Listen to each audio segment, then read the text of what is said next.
Here's how you should breathe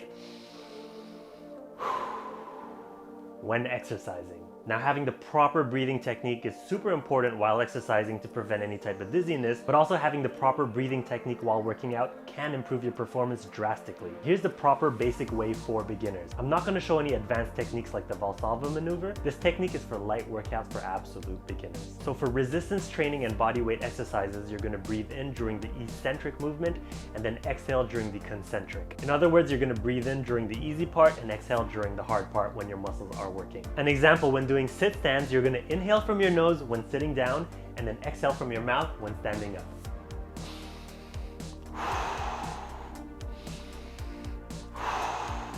Same thing when doing push-ups. You're going to inhale from your nose when going down and then exhale when pushing up.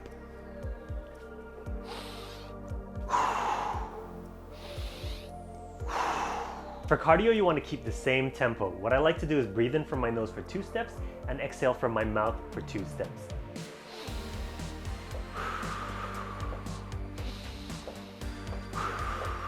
Hope this info helps. Don't forget to breathe, it's really important.